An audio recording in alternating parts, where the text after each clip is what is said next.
ओम शांति। आज का हमारा विषय है भोजन, अर्थात हमारा आहार कैसा होना चाहिए। तो प्रश्न उठता है कि हम भोजन क्यों करते हैं।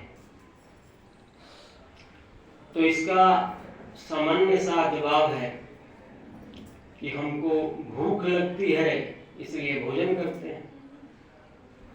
अब प्रश्न है कि भूख क्यों लगती है, क्योंकि बहुत सारे ऐसे लोग होते हैं जो ये कहते हैं कि भाई अगर भूख नहीं लगता तो हमको कुछ करना ही नहीं पड़ता, इस पेट के लिए हमको बड़ी मेहनत करनी पड़ती है।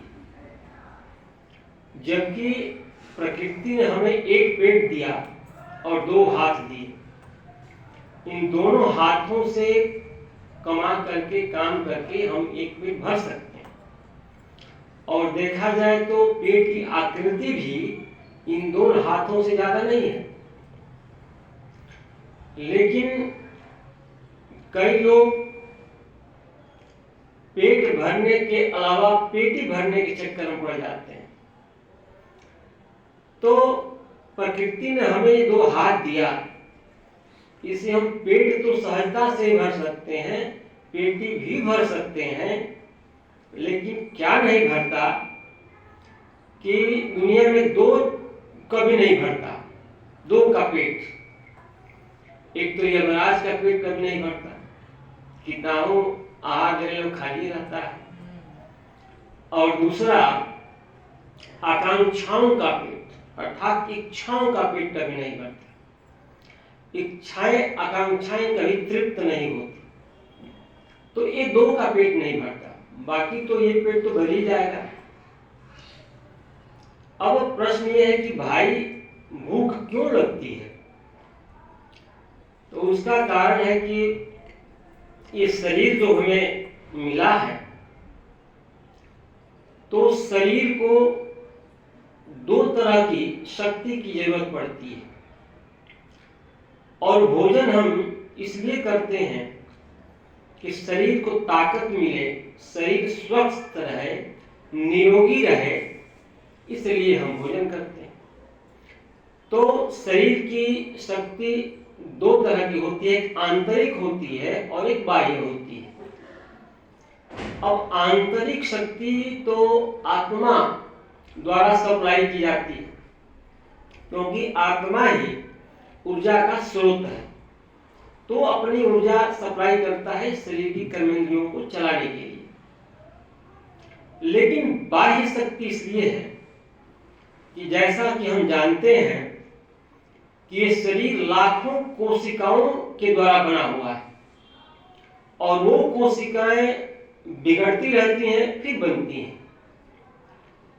अब बनने के लिए उनको शक्ति चाहिए, तो बिगड़ने के लिए तो बिगड़ेंगे, लेकिन अगर उनको भोजन द्वारा शक्ति नहीं दिया जाएगा, वो बन नहीं पाएंगी, तो ये शरीर कमजोर हो जाएगा, बीमार युक्त हो जाएगा, बीमार हो जाएगा। इसलिए हमें भोजन करने की आवश्यकता पड़ती है। और ये भूख जो है वो केवल मनुष्यों को ही नहीं लगती, भूख तो सबको लगती है। जो भी क्रियाशील है, जहां क्रिया हो रही है, उन सबको भूख लगती है। जैसे पेड़ पौधों को, पशु पक्षियों को, यहां तक कि जो मशीनें हैं, इंजन हैं, जो क्रियाशील है, उनको भी भूख लगती है। अब भूख किसको नहीं लगती? जो निष्क्रिय है, बस एक जगह पड़ा रहता है। जैसे पत्थर है, चाहे छोटा पत्थर हो, बड़ा पत्थर हो, वैसे ही पड़ा है, उसको किसी चीज की जरूरत नहीं पड़ती है। लेकिन जो क्रियाशील है, जैसे पेड़ पौधे हैं, उनको भी खाद चाहिए, पानी चाहिए। कोई मशीन है तो उनको आंतरिक ऊर्जा मिलती है बिजली से, पावर सप्लाई से, और बाह्य ऊर्जा मिलती है, जैसे ग्रीस हुआ, मोबिल हुआ, आदि आदि से उनको मेंटेनेंस जिसको कहा जाता है। तो उसी तरह से शरीर को शक्ति के लिए भोजन की आवश्यकता पड़ती है। अब प्रश्न यह है कि भाई ठीक है कि हमें भूख लगती है, शरीर की आवश्यकता है, तो हम भोजन करते हैं। अब भोजन कैसा होना चाहिए ये जानने की क्या जरूरत है? भूख लगी, भोजन कर लिया, बात खत्म। लेकिन बात खत्म नहीं हुई, बात वहीं से शुरू होती है। क्यों? क्योंकि भोजन करने का जो हमारा उद्देश्य है कि भाई शरीर स्वस्थ हो, शरीर निरोगी हो, कोई बीमारी ना हो, इसके लिए जानना होगा कि हमारा आहार कैसा हो। ये जानना जरूरी है, क्योंकि यह नहीं जानेंगे तो किसी भी प्रकार का भोजन ले लेंगे, आहार ले लेंगे, तो हमारा उद्देश्य तो पूरा होगा नहीं और बिगड़ जाएगा, हम बीमार हो जाएंगे, कमजोर हो जाएंगे। इसलिए जानना जरूरी है कि हमारा आहार कैसा होना चाहिए। जैसे बहुत सारे ऐसे भोज्य पदार्थ हैं जो भोजन करते हैं, जैसे मैगी हुआ, चाउमीन हुआ, पिज्जा हुआ, बर्गर हुआ, कोल्ड ड्रिंक्स हुआ, ये आहार हम लोग ले लेते हैं। लेकिन ये आहार शरीर को फायदा पहुंचाने के बजाय नुकसान कर देते हैं, जिससे हम बीमार हो जाते हैं और हमें दवाओं का सेवन करना पड़ता है। इसलिए यह जानना बहुत ही महत्वपूर्ण है कि हमारा आहार, हमारा भोजन कैसा होना चाहिए। तो मनुष्य के भोजन के लिए, आहार के लिए शाकाहारी सर्वश्रेष्ठ भोजन है। शाकाहारी भोजन, या यूं कहें कि शरीर के लिए शाकाहारी भोजन ही है तो भी ठीक रहेगा, शाकाहार। अब प्रश्न ये है कि भाई शाकाहार है, ठीक है, सारे शाकाहार भोजन अच्छे हैं, लेकिन उसमें दो ऐसे हैं भोज्य पदार्थ जो शाकाहारी तो है लेकिन शाकाहारी होते हुए भी वो ग्राह्य नहीं है। वो है प्याज और लहसुन। आयुर्वेद कहते हैं कि प्याज लहसुन में बड़ा औषधीय गुण होता है, लेकिन उसको देवताओं को अर्पित नहीं किया जाता, देवताओं को भोग नहीं लगाया जाता, अथवा किसी भी धार्मिक कार्यक्रम में, जैसे नवरात्रि हो, पूजा हो, व्रत उपवास हो, यज्ञ हो, हवन हो, किसी भी ऐसे अनुष्ठान में लहसुन प्याज वर्जित, क्योंकि उसमें जो भी गुण है उन सारे गुणों को समाप्त करने के लिए एक ही अवगुण काफी है, और वो है दुर्गंध। उसमें दुर्गंध होता है, और प्रकृति ने हमें मुख के पास ही नाक दिया, क्योंकि जो भी आहार लें वो नाक के अनुमति के अनुसार लें, और नाक का विषय है सुगंध, उसको दुर्गंध अच्छा नहीं लगेगा। फिर भी हमने कई ऐसी चीजें हैं जिसमें दुर्गंध है, नाक अलाउ नहीं करती, फिर भी हम ले लेते हैं। ये समझ में नहीं आता कि ये मुख को हम कचरा का डब्बा बना देते हैं, डस्टबिन बना दिया, जो भी मिला डाल दिया। अरे भाई ये मुख न है, कचरे का डिब्बा है। उसका परिणाम क्या होता है? उसका दुष्परिणाम हमको भोगना पड़ता है कि हमें हॉस्पिटल जाना होता है, डॉक्टर के पास जाना होता है, दवाई खानी पड़ती है, परेशानी होती है, कमजोर हो जाते हैं। इसलिए प्रकृति ने हमें सर्वश्रेष्ठ आहार दिया, शाकाहार। अब प्रश्न ये है कि भाई उसमें जो लहसुन प्याज में ये दुर्गुण है अर्थात दुर्गंध है, और देवताओं के लिए त्याज्य है, उसका कारण क्या है? तो उसका कारण है कि सब जानते हैं कि समुद्र मंथन हुआ, जिसमें असुर और देवता दोनों के सहयोग से हुआ। उसमें बहुत सारी चीजें प्राप्त हुई, जिसमें विष और अमृत भी निकला। अब विष को कौन पूछेगा, विष को छोड़ दिया। लेकिन चूंकि असुर देवताओं पर भारी पड़ते थे, ताकतवर थे, तो अमृत को लेकर चले गए अपने यहाँ, अमृत कलश लेकर अपने यहाँ चले गए। अब देवता बड़े चिंतित हुए, क्या करें? तो अमृत लेकर चले गए। तो जाकर विष्णु जी के पास जाकर गुहार लगाए कि असुरों के गुरु शुक्राचार्य के पास तो ऐसे ही मृत संजीवनी विधा है, जो असुर मरता है उसको जिंदा कर देते हैं। अगर अमृत वो लोग पी लिए तब तो अमर हो जाएंगे, तो हम लोगों की क्या दुर्दशा होगी, क्योंकि वो असुर है। तब विष्णु जी ने मोहिनी रूप का धारण किया और उनके दरबार में गए। तो चूंकि वो तामसिक थे, असुर थे, तो उनके रूप पर मुग्ध हो गए, उनकी वास्तविकता जानने की कोशिश नहीं की और अमृत वितरण करने का काम उनको दे दिया, चलिए आप ही अमृत वितरण कीजिए। तो दो कतार लग गई, एक देवताओं की और एक असुरों की। तो उन्होंने अमृत का कलश लिया, साथ में विष का भी कलश ले लिया।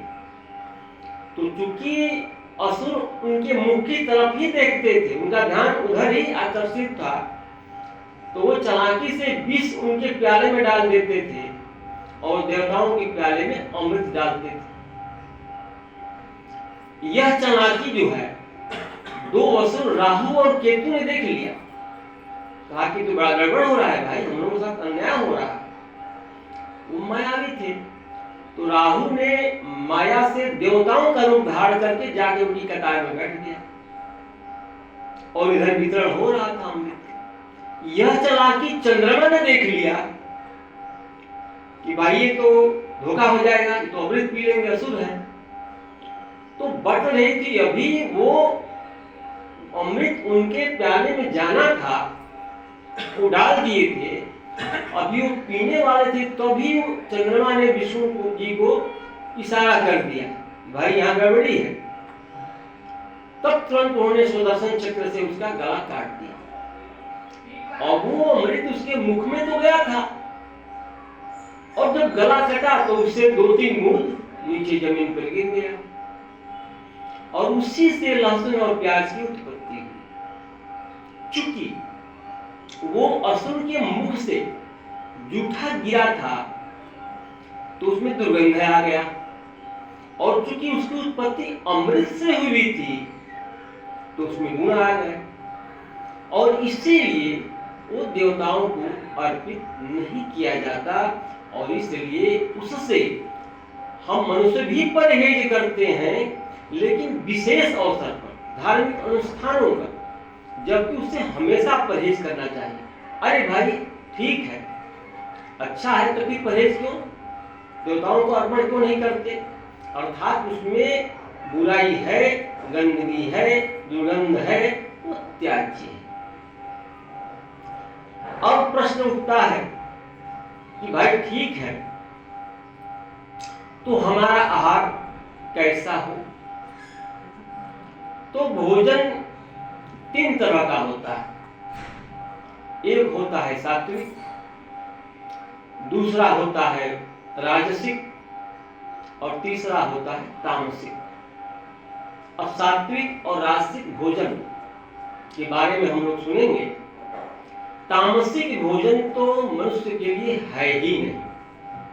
क्यों नहीं है, इसका विस्तार अभी हम लोग थोड़ी देर के बाद करेंगे।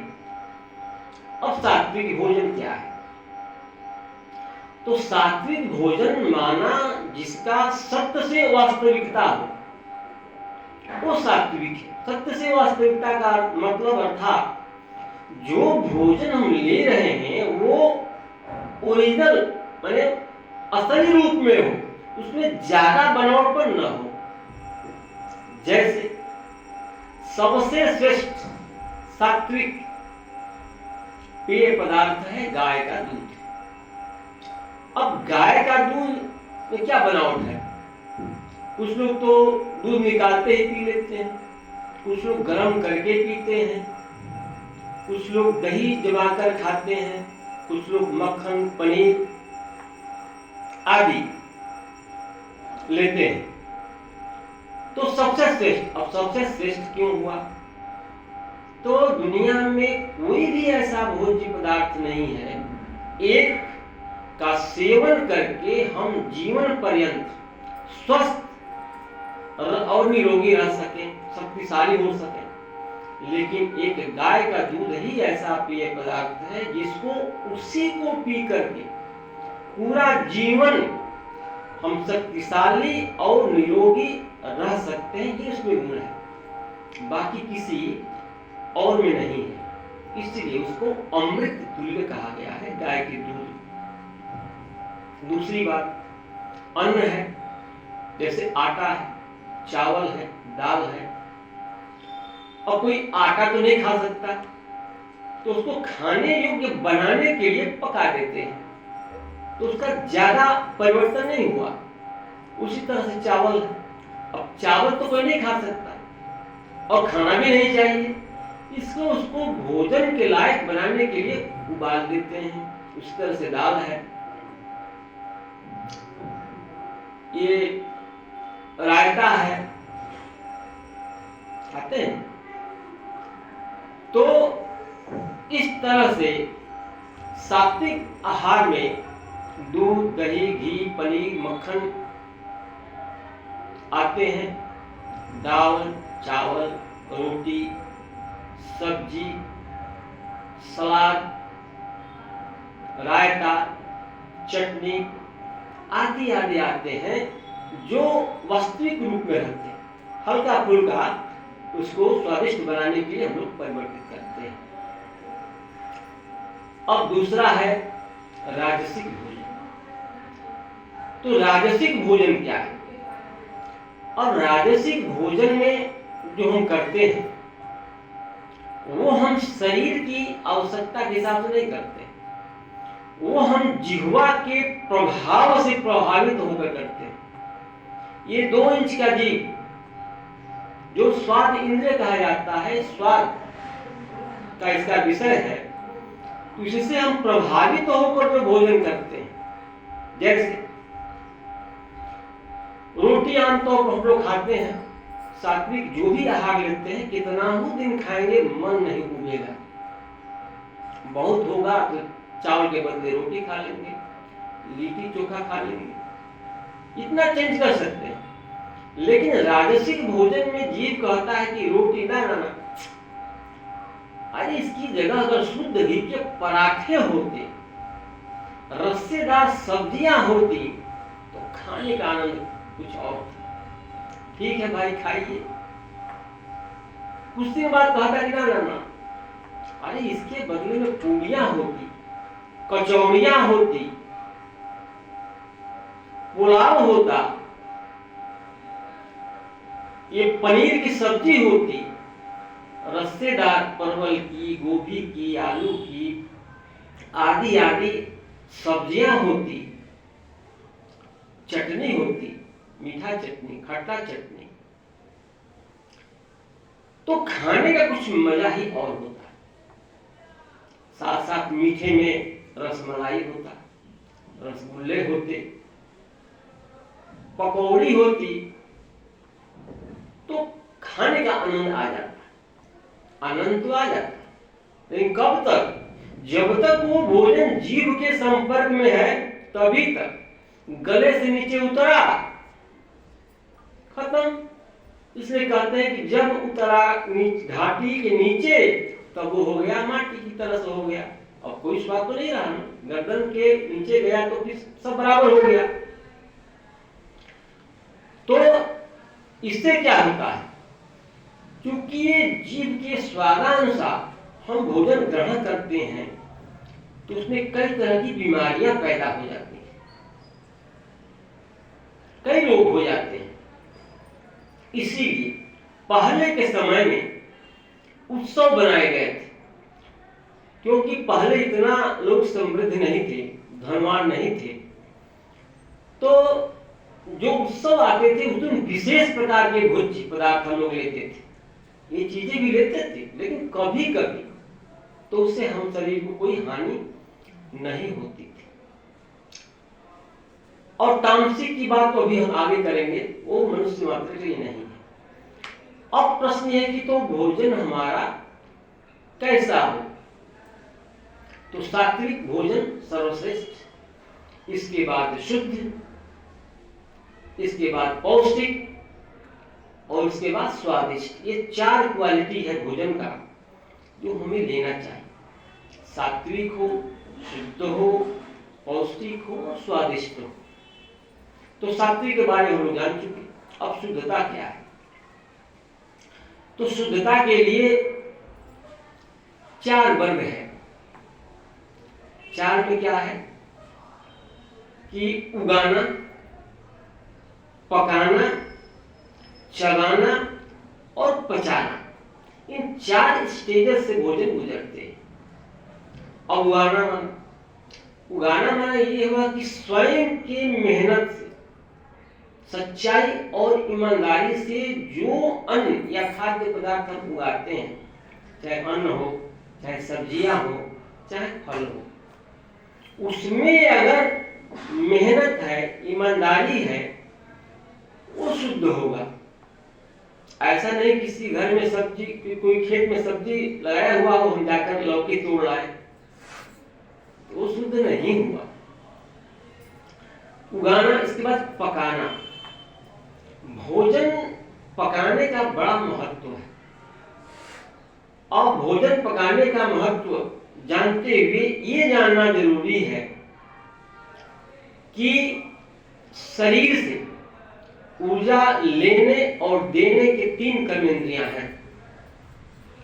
पैर है, हाथ है और ये आंख है। इन तीनों के द्वारा हम ऊर्जा शक्ति ले भी सकते हैं और दे भी सकते हैं। तो भोजन पकाने में 2 कर्मेंद्रियां, हाथ और आंख का प्रयोग होता है। अब हाथ, तो इसके लिए देखिए प्रमाण दिया गया है। कोई कहते हैं कि हमारा सर पर अपना हाथ रख दीजिए, कहते हैं ना किसी तपस्वी से, साधु संत से हाथ रख दीजिए, माना उनकी जो तपस्या की शक्ति है हाथ द्वारा हमारे शरीर में प्रभावित हो। कोई कहते हैं थोड़ा हम पर कृपा दृष्टि कीजिए। कृपा दृष्टि मान जो हमारे अंदर जो श्रेष्ठ संकल्प है, पावर, ऊर्जा, शक्ति, वो आंखों के द्वारा हमारे आंखों में प्रवेश करके हमारे अंदर वो समाहित हो जाए। इसीलिए हम लोग कहते हैं कि भोजन सार्वजनिक तौर पर नहीं करना चाहिए, भोजन छिपा कर करना चाहिए। उसके 2 कारण। एक तो कारण यह है कि समाज में अगर हम बहुत अच्छा भोजन ग्रहण करते हैं तो कई लोग कहते हैं कि उनको ईर्ष्या होती है। जब ईर्ष्या होगी, वो संकल्प चलेगा तो आंखों के द्वारा वो भोजन को प्रभावित कर देगा। इसीलिए कहते हैं कि लगता है फलाना आया था, उसकी नजर लग गई हमारे भोजन। कहते हैं ना भाई, बच्चे को थोड़ा सा उधर मत ले जाना, किसी की नजर लग जाएगी। नजर लगना माना क्या है कि हमारे अंदर जो संकल्प है, जो भाव है, आंखों के द्वारा निकलते उसको प्रभावित कर देते हैं। हाथ से भी स्पर्श करते हैं तो उसका प्रभाव हो जाता है। इसलिए कई लोग अपने बच्चों को किसी को छूने नहीं देते। कहते हैं कि टोना टट्टा जानती है, टोना टट्टा कर देगी। टोना टट्टा कुछ नहीं होता है, वो सिर्फ मन के भाव जो हाथों के द्वारा और आंखों के द्वारा वाइब्रेशन को चेंज करके उसको प्रभावित कर देते हैं। तो भोजन में इन दोनों का बड़ा प्रभाव पड़ता है। इसलिए शुद्धता का मतलब ये हुआ कि पहले तो हम भोजन बना रहे हैं, उसकी तैयारी करते हैं। तो तैयारी में है कि उसको अच्छी तरह से धो लिया जाए, साफ कर लिया जाए, तब उसको मन में यह संकल्प रहे कि भाई ये जो भोजन हम बनाने जा रहे हैं वो परमात्मा के लिए बना रहे हैं, उनको उनका भोग बना रहे हैं, उनको भोग लगाएंगे, स्वीकार करेंगे तो हम प्रसाद पाएंगे। ये भावना है तो हमारी आंखों के द्वारा ये श्रेष्ठ भाव उस अन्न को, उस भोजन को प्रभावित करेगा। तो बनाने वाला भी स्वच्छ होना चाहिए, नहा धोकर के अच्छे कपड़े पहन ले। और एक बात का विशेष ध्यान दें, हम लोग आगे चर्चा करेंगे कि बाल के जुड़ा अच्छी तरह से बना ले और तौलिया से बांध ले, क्योंकि किसी भी हालत में भोजन में बाल न जाना चाहिए, क्योंकि वो ग्राही नहीं होता। इसकी चर्चा हम लोग आगे करेंगे। तो इस तरह से स्वच्छता से बाबा की स्मृति में अच्छी सी सफाई करके, और किचन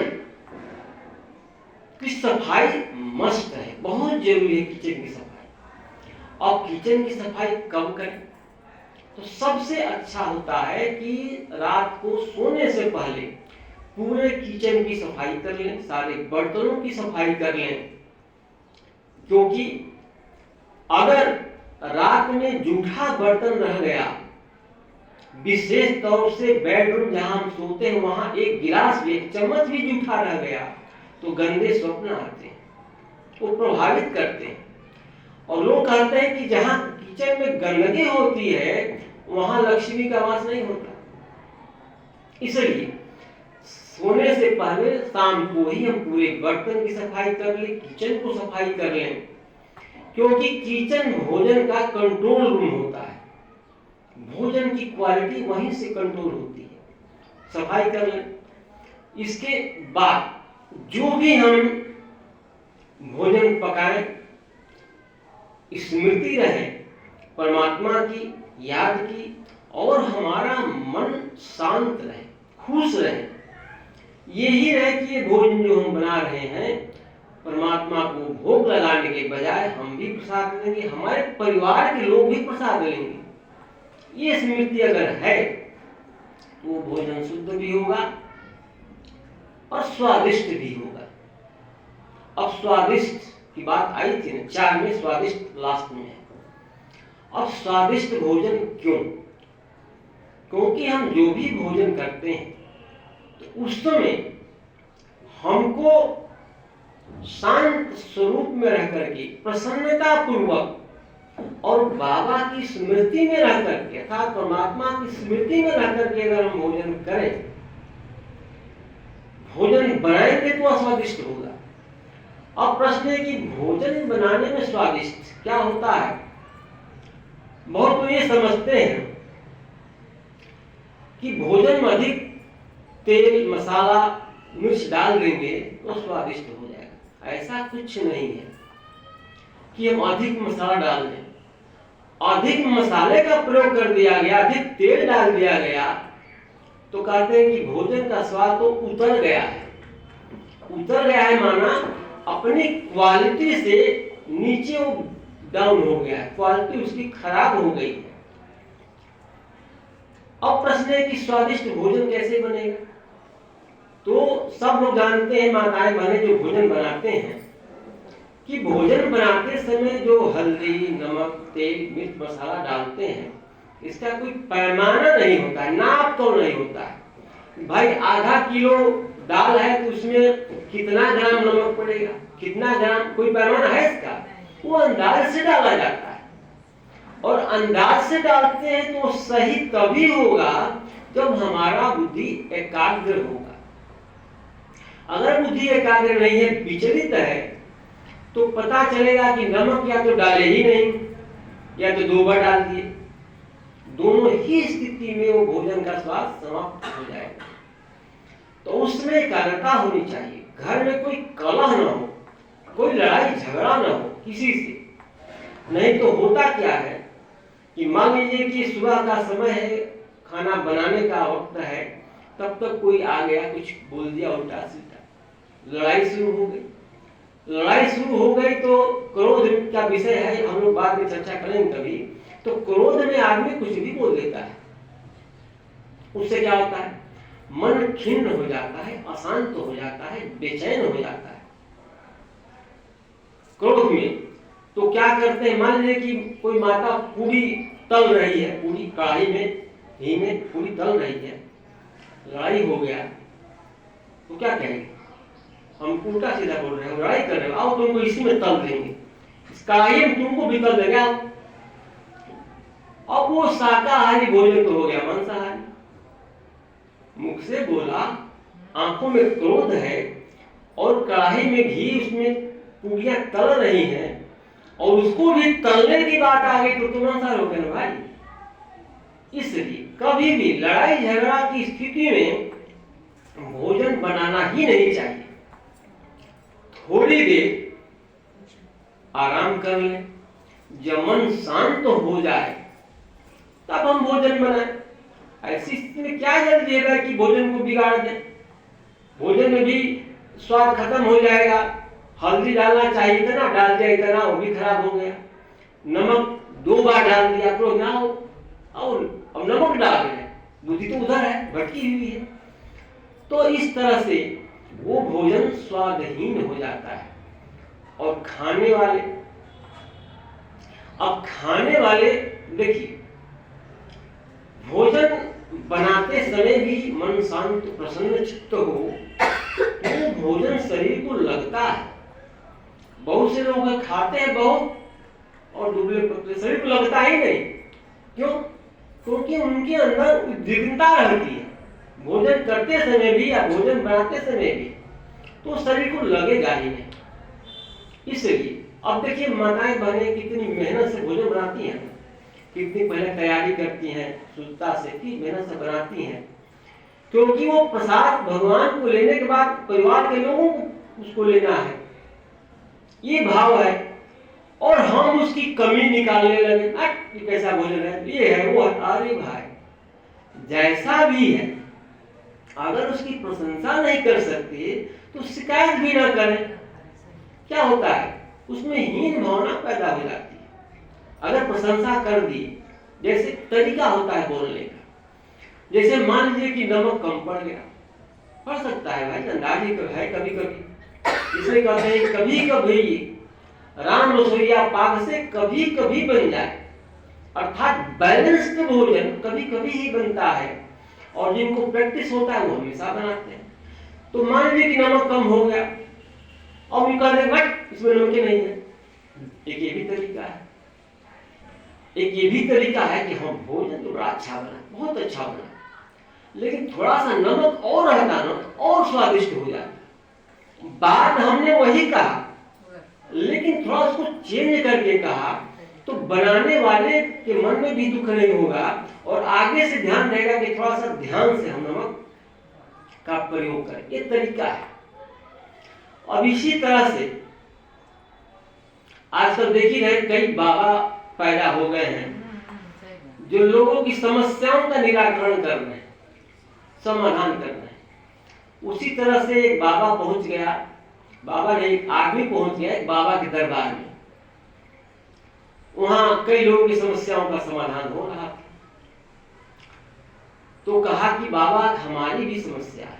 बोली बाबा बोलो क्या है? तो कहा कि हम पर बहुत दिन हो गया प्रभु कृपा की वर्षा नहीं हुई। कहा कि अच्छा नहीं बता नहीं बाबा। तो कहा कि ये बताओ, तुम भोजन करते हो तो कभी पत्नी की प्रशंसा किए हो?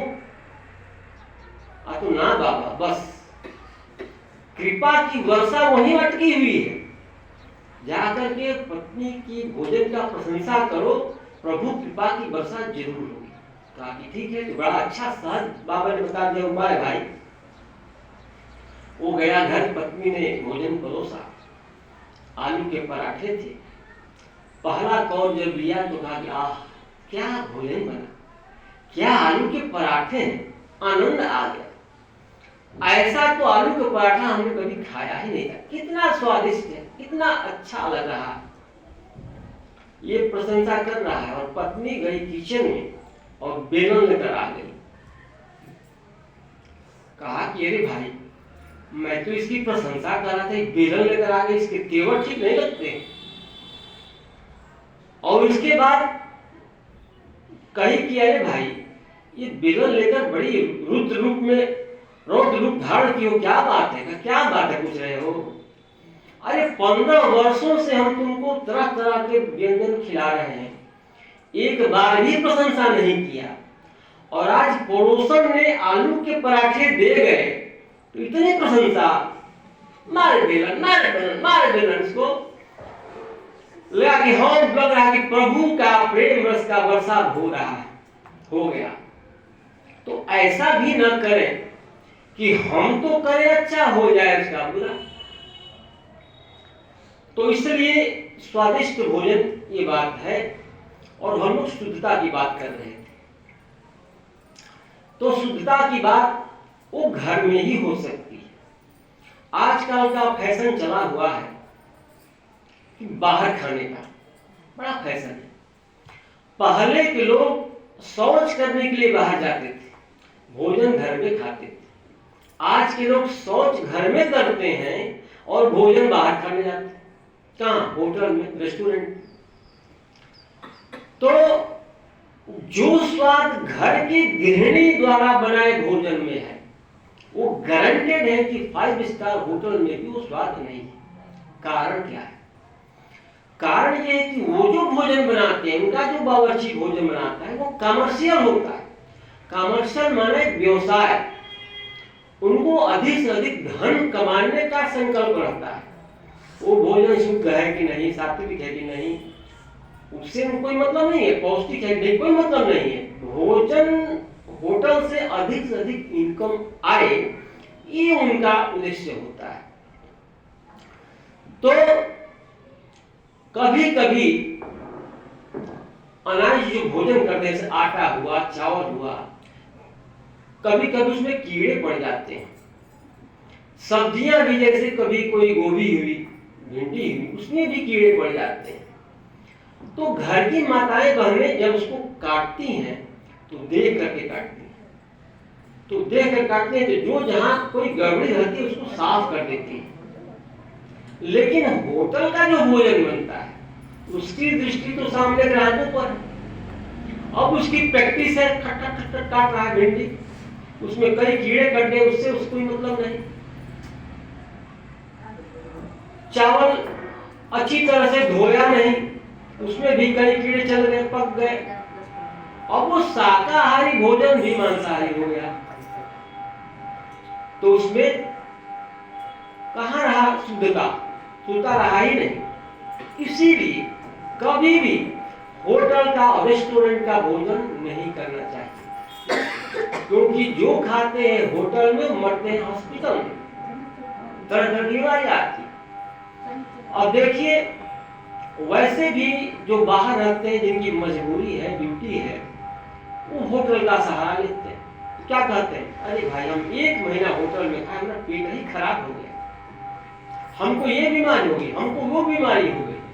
तो बीमारी तो होगी ना भाई, क्योंकि बीमारी हम पैसे से खरीद रहे हैं। वो भोजन किसी भी दृष्टिकोण से न तो सात्विक है, नहीं शुद्ध है, नहीं पौष्टिक है, और स्वाद भी जो है टेम्परेरी है, बनाया गया स्वाद है, जायका उसको बहुत देर तक अच्छा नहीं रहेगा। अब बाहर की बात, फैशन तो ठीक है, बाहर खाइए, कितना बाहर, अधिक से अधिक कमरे से निकल करके बरामदे में खा लीजिए, ये बाहर तो ठीक है। अब घर से बाहर जाकर के आप होटल में, रेस्टोरेंट में खाएंगे तो बीमारी ही खरीद कर खाएंगे, स्वास्थ्य नहीं मिलेगा, और शुद्धता की बात ही नहीं। इसीलिए कहते हैं कि जैसा खाएंगे अन्न, वैसा बनेगा मन। अब इसका क्या रहस्य है? भोजन तो मुझसे करते हैं, पेट में जाता है, अब मन तो यहाँ आत्मा की कर्मेंद्रिय है, वो कैसे प्रभावित हो जाती है? तो जो भोजन हम करते हैं वो पहले पचता है, और पचने के बाद रस बनता है, और रस के बाद खून बनता है। अब जो भोजन हमने लिया है, उसके गुण पाचन के बाद जो रस बनता है उसमें आ जाता है, खून बनता है उसमें आ जाता है। और सब जानते हैं कि खून नसों के द्वारा पूरे शरीर में प्रवाहित होता है। अब आत्मा यहाँ है तो नस के द्वारा खून वहां भी जाता है, वो आत्मा के इंद्रिय मन को प्रभावित कर देता है। तो क्या होता है, अगर दूषित भोजन है तो मन हमारा बेचैन हो जाता है, उथल पुथल हो जाता है, और उसी धुन में उल्टा सुल्टा काम कर देते हैं, उल्टा सुल्टा बोल देते हैं, तो दुख ही होगा। जब सही काम नहीं करेंगे तो सुख कैसे होगा। तो इस तरह से शुद्धता हमारे लिए अत्यंत आवश्यक है, और शुद्ध भोजन ही करें, होटल के भोजन से बचें। तो सात्विक हो गया, शुद्ध हो गया, पौष्टिक। अब पौष्टिक भोजन का मतलब क्या है? तो पौष्टिक भोजन का मतलब है कि जो हमारे शरीर को पुष्ट करे। तो हमारे शरीर को पुष्ट क्या करेगा? उसके लिए हम ताजा भोजन करें। ध्यान दीजिए, बात में कर लेंगे हम। तो ताजा भोजन हम करें, बासी भोजन कभी न करें। क्योंकि कहा जाता है पहले कि खाना चाहिए गरम, पीना चाहिए ठंडा। अर्थात भोजन गरम करें और पानी ठंडा पिए। आजकल क्या है? आजकल है कि पीते हैं गरम, खाते हैं ठंडा। गरम माना चाय पीते, सुबह सुबह उठ करके चाय गरम पीते हैं, और फ्रिज में रखा हुआ बासी भोजन करते हैं। ये उल्टा हो गया। तो उल्टा हो गया तो उसी तरह से हमारा स्वास्थ्य भी प्रभावित हो गया। अब देखिए, घर में कई जो बुजुर्ग माताएं होती हैं, उनके परिवार में सब उपलब्ध रहता है, उसमें तकदीर की भी बात होती है। जिनके तकदीर में अच्छा भोजन नहीं है तो रहते हुए भी वो ग्रहण नहीं कर पाते। क्यों? क्योंकि रात में कुछ भोजन बच गया। अब वो बुजुर्ग माताएं कहेंगे कि भोजन फेंकने से अच्छा है तो चलिए खा ही लेते हैं। और भोजन खा ली तो उसमें जो ताजा भोजन बचा वो भी बच गया, उनका आहार बच गया ना भाई, तो फिर वही खाएंगे। फिर बच गया, फिर और उनके तकदीर में है नहीं कोई ताजा भोजन करें, तो बासी भोजन ही करते हैं। तो बासी भोजन स्वास्थ्य के लिए बहुत ही हानिकारक है। इसलिए कभी भी हमें ताजा भोजन करें, अच्छा ठंडा स्वच्छ पानी पिए, तो हमारा स्वास्थ्य ठीक रहेगा। अब तीसरी बात, 3 वर्ग है कैसा भोजन करें। इसमें 3 वर्ग। एक है ऋत भोजन, 3 प्रकार। एक है ऋत भोजन, दूसरा है हित भोजन, और तीसरा है मित भोजन। अब ऋत भोजन का क्या मतलब होता है? ऋत भोजन का मतलब है कि ऋतु के अनुसार भोजन करें। क्योंकि प्रकृति ने हमें हर ऋतु के लिए अलग अलग प्रकार के अन्न दिए, अलग अलग प्रकार की सब्जियां दी, अलग अलग प्रकार के फल दिए। तो ऋतु अनुसार जो भोजन होते हैं वो शुद्ध होते हैं, सात्विक होते हैं, पौष्टिक और स्वादिष्ट होते हैं। जैसे आजकल हाई टेक्नोलॉजी के अनुसार हर तरह के फल और सब्जियां हर सीजन में उपलब्ध है, लेकिन उससे होता क्या है कि हाई टेक्निक से जो उपलब्ध है, जैसे डंकल का है, तो उसमें न तो स्वाद होता है ओरिजिनल, न ही पौष्टिकता होती है, और महंगा भी मिलता है। तो तीनों तरह से हमारी हानि हो गई। धन अधिक खर्च करना पड़ा, स्वाद भी नहीं मिला, और भोजन करने का उद्देश्य पौष्टिकता भी नहीं मिली। फायदा क्या? इसलिए कोशिश करनी चाहिए कि हम सदा ऋतु के अनुसार जो प्रकृति ने हमें दिया वैसा ही अन्न, सब्जी और फल का उपयोग करें। दूसरा है हित भोजन। हित माना होता है वो भोजन जो हमारे लिए हितकारी हो। तो हितकारी भोजन वही है जो हमें स्वास्थ्य दे, अच्छा स्वास्थ्य रहे, शक्ति दे, पौष्टिकता रहे, वो हितकारी भोजन है और धन भी कम खर्च हो। जैसे असमय में गोभी खरीदने जाएंगे, जो 50 रुपये का मिलता है सीजन में वो 5 रुपया से कम ही मिल जाता है, तो धन भी कम खर्च हुआ, उसमें पौष्टिकता भी रहेगी और स्वाद भी भरपूर होगा, क्योंकि अपने ऋतु के अनुसार वो पैदा हुआ है। और मित भोजन माने मित व्ययी माने कम संतुलित भोजन होना चाहिए। कभी भी देखिए तो कोई भी भूख से नहीं मरता, लेकिन खाकर मरने वालों की संख्या ज्यादा है। अपच, जैसे जो धनवान लोग होते हैं वो खाते हैं, राजसिक भोजन ही खाते हैं वो। एसी के कमरे में डंगों के गद्दे पर सोते हैं, नींद नहीं आती, रात भर करवटें बदलते हैं, लेकिन एक रूखा सूखा खाने वाला गरीब व्यक्ति, भिखारी, फुटपाथ पर खूब आराम से सोता है। तो इसलिए मित अर्थात सीमित मात्रा में हमारा भोजन होना चाहिए। अब सीमित मात्रा माना,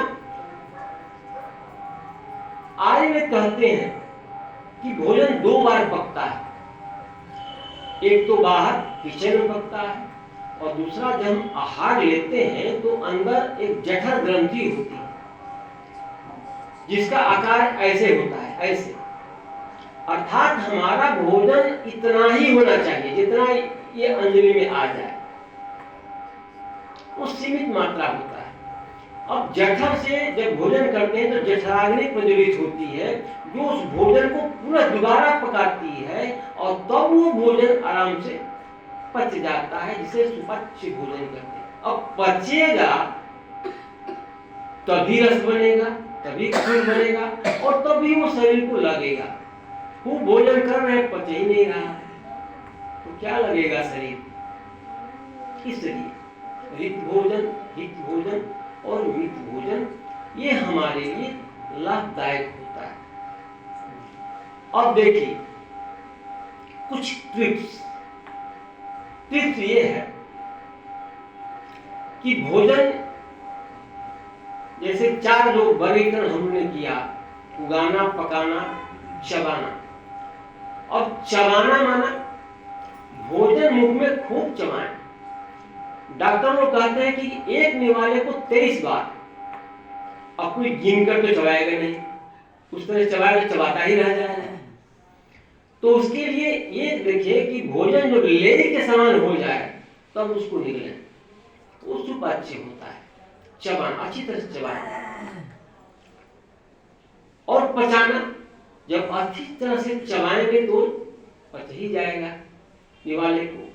और दूसरा कहते हैं कि भोजन करके तुरंत पानी न पिए, कम से कम 1-1.5 घंटे के बाद ही अगर पानी पीते हैं तो भोजन को पचाने में सहयोगी होता है।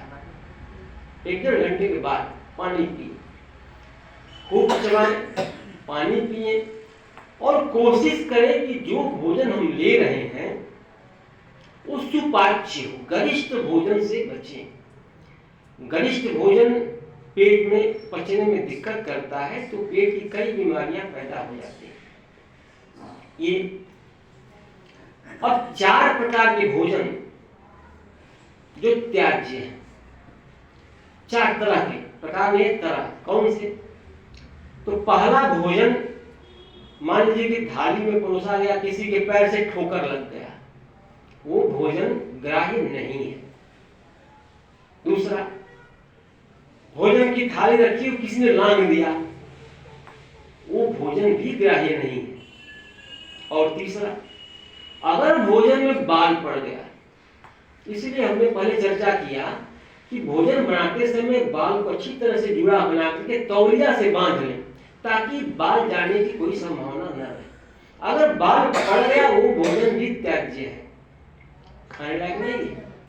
और चौथा, आजकल का फैशन चला है कि पति पत्नी एक ही थाली में खाते हैं, ये भोजन भी त्याग है। पति पत्नी को एक ही थाली में नहीं खाना चाहिए। अब देखिए, प्रकृति ने हमको इतना भोज्य पदार्थ दिया, अखुट, तो इसीलिए कहा कि शाकाहारी संस्कृति है और मांसाहार विकृति है, जो हमने छोड़ दिया। तामसिक भोजन तामसिक है, अब विकृति क्यों है? जब प्रकृति ने हमें भरपूर भोज्य पदार्थ दिया, जिसमें हर तरह के विटामिन मिनरल्स आदि जो आवश्यक है उपलब्ध है, स्वाद है, पौष्टिकता है, अगर हमारा अभक्ष की ओर बुद्धि जाता है तो ये बुद्धि के विकृत होने का प्रमाण है। जैसे ड्राई फ्रूट, सूखा से मेवा खाते हैं, अब उसमें एक होता है बादाम होता है। अब बादाम को देखिए, उसका आकार आंख की तरह से होता है ना, बादाम के आकार आंख की तरह से। अर्थात बादाम का सेवन करेंगे तो आंख की रोशनी ठीक रहेगी, पावरफुल रहेगी, जल्दी चश्मा नहीं लगेगा। दूसरा है अखरोट। अखरोट की आकृति देखिए तो दिमाग की तरह उसकी बनावट रहता है। अर्थात अखरोट का सेवन करेंगे तो उससे बुद्धि विकसित होगी, दिमाग मजबूत होगा और शक्तिशाली होगा। तो आजकल जो विस्मृति की बीमारी लगी हुई है, कहते हैं हम क्या करें, हमारा सब बत्ती भूल जाता है, और दिमाग की कमजोरी, तो उससे दिमाग पुष्ट होगा। तीसरा काजू, अगर दो काजू को जोड़ते हैं तो कान की आकृति बन जाती है ना। अर्थात काजू का सेवन करेंगे तो हमारी सुनने की शक्ति बढ़ेगी। आजकल बहरेपन की बीमारी हो रही है, तो उससे हमारी सुनने की शक्ति बढ़ेगी। किशमिश देखिए, किशमिश को दो को जोड़िए तो उसका आकार होठ का हो जाएगा, होठ की तरह से। अर्थात किशमिश का सेवन करेंगे तो हमारे होठ रसीले हो जाएंगे, उसमें खूबसूरती आ जाएगी और सौंदर्य हमारा बढ़ जाएगा। इस तरह से प्रकृति ने हमें तरह तरह के भोज्य पदार्थ दिए हैं भाई। हमारा बुद्धि अन्यत्र क्यों जाता है? ये बुद्धि की विकृति है। अब जैसे लोग कहते हैं मांसाहार तो मनुष्य के लिए है ही नहीं। इसका प्रमाण यह है कि जो मांसाहार जीव होते हैं, मांसाहारी, उनके मुंह के आगे के जो दो दांत होते हैं ऊपर नीचे के, वो बड़े और नुकीले होते हैं, जबकि मनुष्य के नहीं होते। दूसरा प्रमाण, जो मांसाहारी जीव होते हैं वो पानी चाट चाट कर पीते हैं जीभ से, देखे ना, कुत्ता बिल्ली चाट चाट कर पीते हैं, लेकिन मनुष्य घूंट घूंट कर पीता है। तीसरा प्रमाण, मांसाहारी जीवों की आंखें अंधेरे में चमकती हैं, जबकि मनुष्यों की आंखें नहीं चमकती। इससे सिद्ध होता है कि मनुष्य शाकाहारी है और शाकाहारी ही उसके लिए श्रेष्ठता है, वो मांसाहारी नहीं है। उसकी अंदर की आंख पचाने वाली भी जो बना है वो शाकाहार के लिए ही बना है। जब हमारा भोज्य पदार्थ ही शाकाहार है तो जो भी हमारे पचाने वाली या कर्म इंद्रियां हैं वो उसी हिसाब से बनेंगी। अब कुछ लोग कहते हैं कि भाई मांसाहार में ताकत न है। अब देखिए, ताकत है। जब हम बीमार होते हैं, हमारा पेट खराब हो जाता है, तो डॉक्टर लोग क्या करते हैं? खिचड़ी खाइए, दलिया खाइए, सलाद खाइए, फल खाइए, मट्ठा पीजिए, छाछ पीजिए, दूध पीजिए। कोई डॉक्टर ये नहीं कहता कि मांस खाइए, कोई कहता है? नहीं कहता है ना। अगर ताकत तो होती तो डॉक्टर कहते ना, राय देते। दूसरी, अगर मांसाहार में ताकत होती तो सभी शक्तिशाली जीवों में सबसे शक्तिशाली कौन है? हाथी। विशालकाय शक्तिशाली हाथी, वो शाकाहारी होता है। और शेर को कहते हैं कि मांसाहारी है। तो शेर में कहां शक्ति है? क्योंकि जब भी आक्रमण करेगा वो हाथी को पीछे से आक्रमण करता है, सामने से आने की हिम्मत नहीं है। तो को जानता है कि हाथी जो है वो हमसे ताकतवर है, पहली बात। दूसरी बात कि जो बोझ बैल होते हैं, बैल के पीठ पर रख दीजिए या गाड़ी में रख दीजिए, 2500 क्विंटल बैल आराम से खींच कर ले जा सकता है। और शेर की पीठ पर 1 क्विंटल रखिए, उठा पाएगा? तो जमीन पकड़ लेगा। कुत्ते की पीठ पर रख दीजिए 500 किलो, नहीं ले पाएगा ना। कहाँ है शक्ति भाई? तीसरी बात, घोड़ा शाकाहारी, बैल भी शाकाहारी है, घोड़ा भी शाकाहारी। और घोड़ा अपने पीठ पर आदमी को 60 किलो 70 किलो बिठाकर खूब तेज दौड़ता है, दौड़ता है ना। चौथी बात, जहां शक्ति की बात आती है उसको हार्स पावर कहा जाता है, अश्वशक्ति। ये इंजन कितने की है? तो 5 हार्स पावर की। ये इंजन 10 हार्स पावर की। कभी कोई नहीं कहता कि ये इंजन जो है 5 टाइगर पावर की है, कोई कहता है? नहीं कहता है। जहां शक्ति की बात आती है वहां घोड़े की बात हम लोग करते हैं, हार्स पावर की बात करते हैं। कहां है शक्ति भाई? अब इसलिए कहा अंडा। अंडे के व्यवसायियों ने देखा कि भाई उत्पादन तो ज्यादा हो रहा है, खपत कम हो रही है, तो उन्होंने टीवी में ऐड दे दिया कि संडे हो या मंडे खूब खाओ अंडे। ये तो लोगों ने सुना, लेकिन संडे हो या मंडे कभी ना खाओ अंडे, ये किसी ने नहीं सुना। अंडा मनुष्य के लिए है ही नहीं। तो अंडा उत्पादकों ने देखा कि भाई टीवी पर ऐड के बावजूद भी हमारा जो प्रोडक्शन है, उत्पादन है, वो खपत कम है। तो क्या कह दिया? अरे अंडा तो शाकाहारी है भाई। अब बताइए, शाकाहार वनस्पतियों से पैदा होता है, मुर्गी के पेट से नहीं होता है शाकाहार। कभी कोई कहे कि किसी पेड़ पर हमने अंडा लटकते हुए देखा, किसी वनस्पति को हमने अंडा लटकते हुए देखा? कहीं नहीं देखा। फिर भी कह दिया, भ्रम पैदा करने के लिए, अपने धन के उपार्जन के लिए लोगों को भ्रमित कर दिया। और जिनकी बुद्धि विकृत है वो तो प्रभावित हो जाएगा, लोग प्रभावित हुए। इसके अलावा कई लोग कहते हैं कि भाई मांसाहार में स्वाद न है। अच्छा ठीक है, स्वाद है तो स्वाद है तो कच्चे खाओ या उबाल कर खाओ, कोई खाता है? नहीं खाते हैं। इसका मतलब वो स्वाद ही न है। और स्वादिष्ट बनाने क्या करते हैं? उसमें मसाले डालते हैं, मिर्चा डालते हैं, नमक डालते हैं। ये तो सब शाकाहार में है भाई। अर्थात मांसाहार में स्वाद है ही नहीं, उसको स्वादिष्ट बनाने के लिए शाकाहार का सहयोग लेते हैं। स्वाद रहता है शाकाहार का और कहते हैं कि मांसाहार का स्वाद। कहाँ है भाई? स्वाद तो शाकाहार में है। मिर्च मसाला स्वाद ही नहीं बल्कि उसमें औषधीय गुण भी है।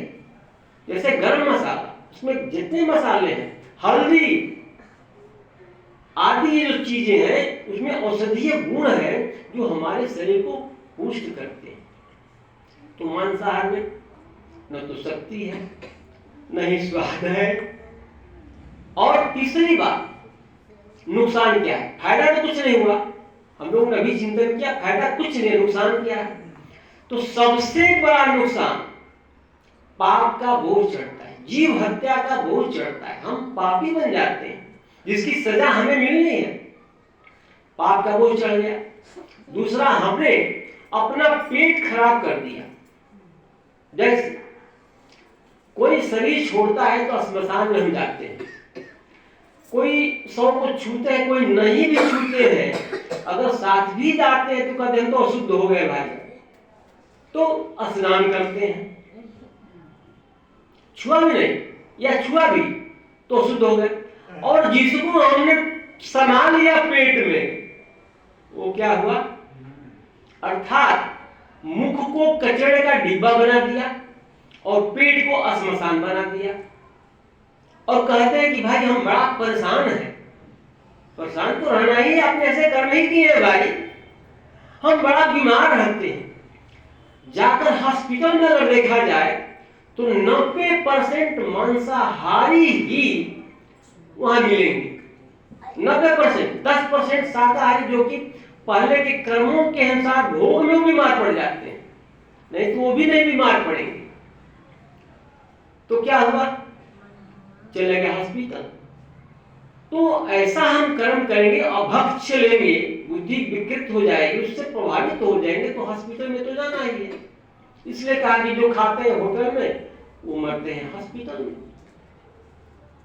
तो इस तरह से हमने देखा कि हमारा आहार सात्विक हो, शुद्ध हो, पौष्टिक हो और स्वादिष्ट हो, और ये सारा आहार हमें शाकाहार से ही प्राप्त होते हैं और कहीं जाने की जरूरत नहीं। इतना अखंड भंडार है, कितना खाएंगे भाई, खाइए ना।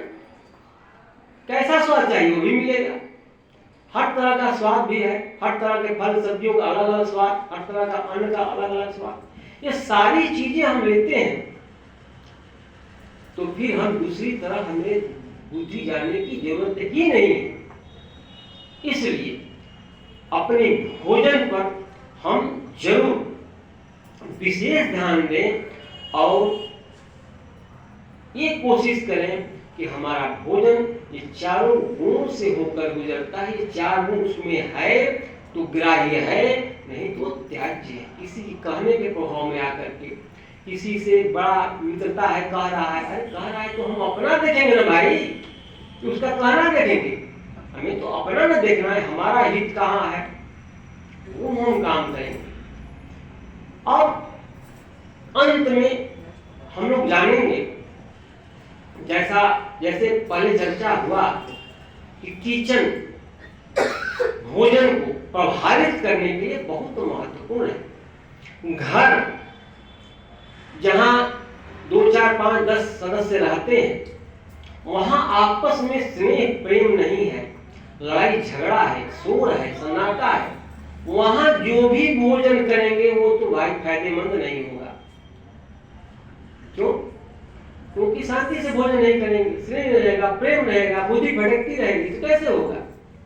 इसलिए कोशिश करें कि घर में कम से कम खाते समय कलह न, खाते समय शांत रहे कम से कम। कई माताओं की आदत होती है, जब आदमी बाहर से आते हैं भोजन परोसती हैं तो अपना सारा कचरा शुरू कर देती हैं, ये हुआ, वो हुआ, वो हुआ, सारा कचरा, और भोजन के साथ साथ वो कचरा बिछा जा रहा है अंदर, तो उसका तो मन विकृत होगा ना भाई।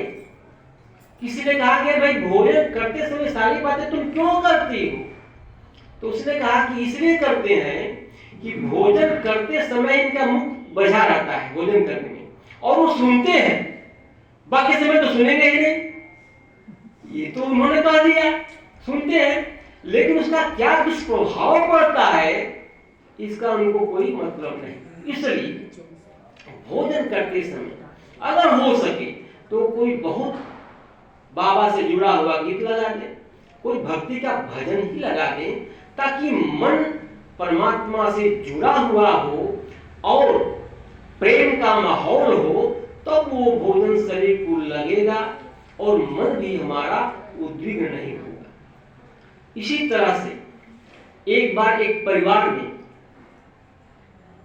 अंतिम स्टेज पर हम लोग हैं, एक परिवार में एक माता पिता के 7 लड़के थे।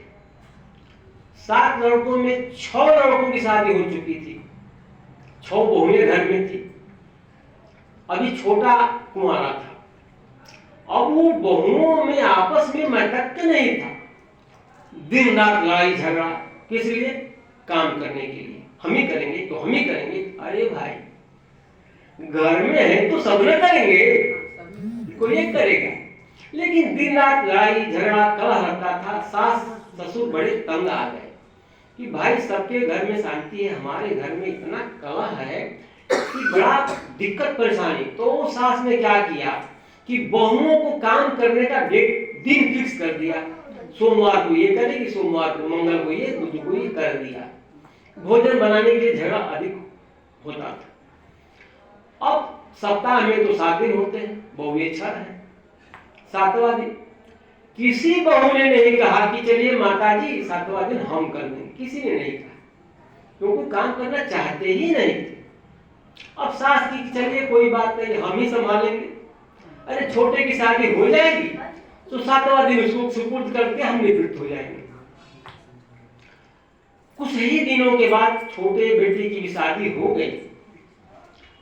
अब जिससे शादी होनी थी उसको पता चल गया, उसके पिता को भी पता चल गया, माता को भी पता चल गया कि भाई जहां हमारी बेटी जा रही है उस घर में तो बड़ा कलह है, लड़ाई झगड़ा होता है, हमारी बेटी शांत स्वभाव की है, ये कैसे उसमें एडजस्ट कर पाएगी। बड़े चिंतित लोग थे।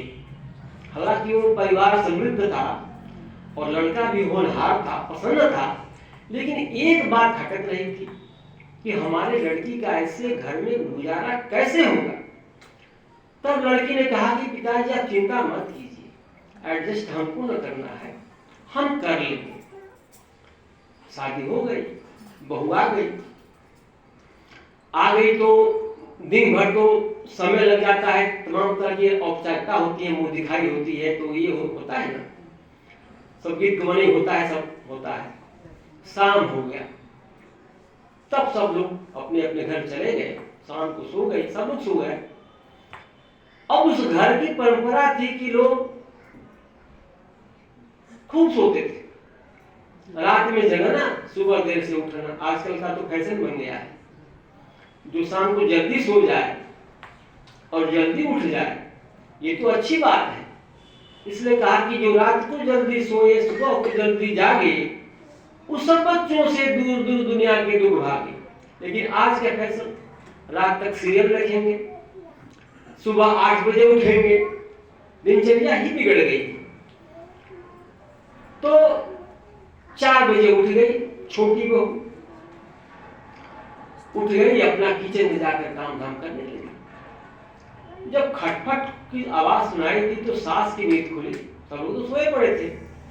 उसने सोचा कि लग रहा है कि किचन में कोई बिल्ली घुस गई है, तभी उधर उधर बर्तन कर रही थी। सोचा कि देखिए उसको भगाए भाई, नहीं तो सब तोड़ फोड़ कर देगी। किचन में गई, देखी छोटी बहू अपना काम में लगी हुई है। कहा तेरे बहू, अभी कल तुम आई हो और अभी से वो उठ गई इसी समय और सब काम कर रही। अरे बहू में है न करने के लिए, आज का दिन तो फलाना बहू का बारी है, वो भोजन बनाएगी, तुम क्यों परेशान हो रही हो। तब उसने कहा कि माता जी,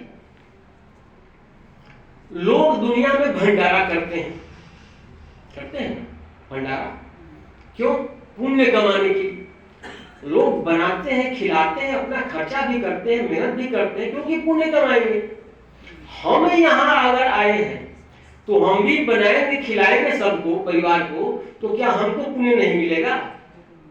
अब तो पुण्य हम ही कमाएंगे, हम ही भोजन बनाएंगे।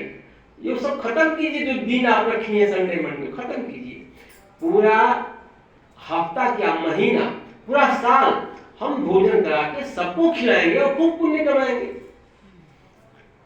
अब सास चुप हो गई, क्या करें। सुबह हुआ तो उन लोगों के उठने से पहले ही चाय नाश्ता तैयार, किचन एकदम चकचक। जब और बहुओं ने उठी तो पूछी कि भाई ये तो आश्चर्यजनक घटना है, अभी हम लोग सोए पड़े थे, चाय नाश्ता तैयार। तब सास ने बताया कि भाई नई बहू पुण्य कमा रही है, उसका कहना है कि हम सबको बनाकर खिलाएंगे, किसी को भी कुछ भोजन बनाने की जरूरत नहीं है, हम तो पुण्य कमाएंगे।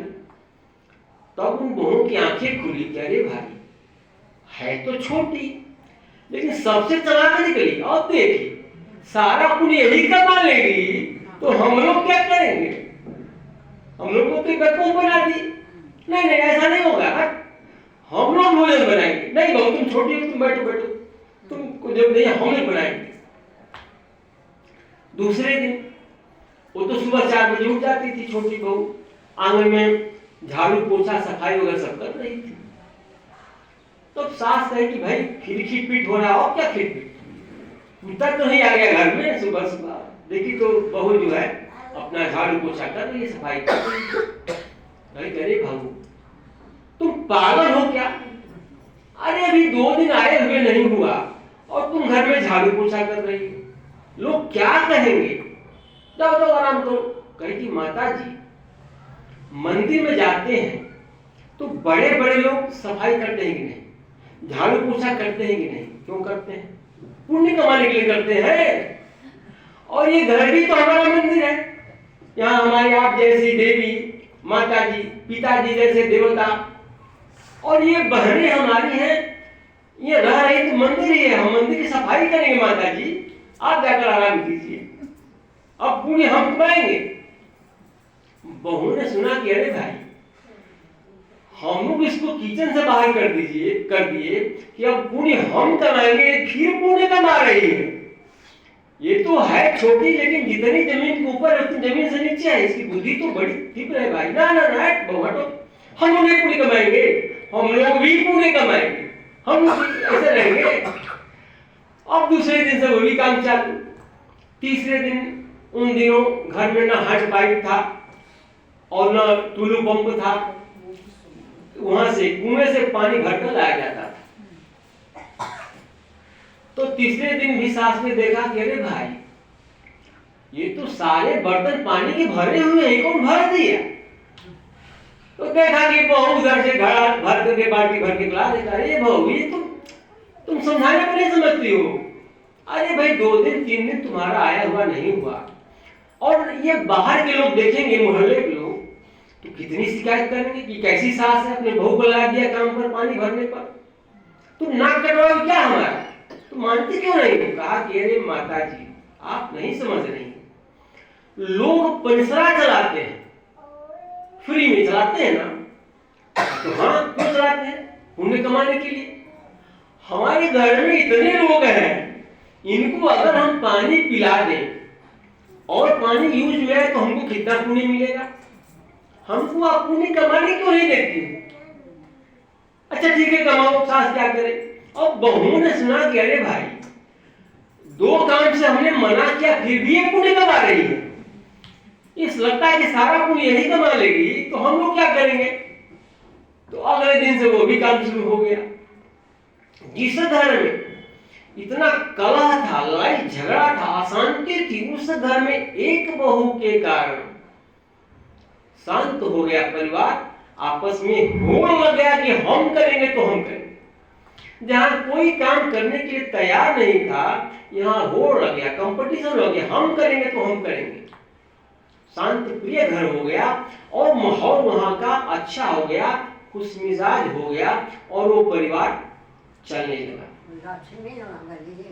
इसीलिए लक्ष्मी कहा जाता है, जो लक्ष्मी होती है उसको लोग लक्ष्मी कहते हैं। हमारे घर में तो लक्ष्मी आई है, इसलिए हमें कोशिश करनी चाहिए कि हम भी लक्ष्मी ही कहलाएं। लक्ष्मी है ही है भाई, बस कहलाने की देर है, और कहलाएं कब?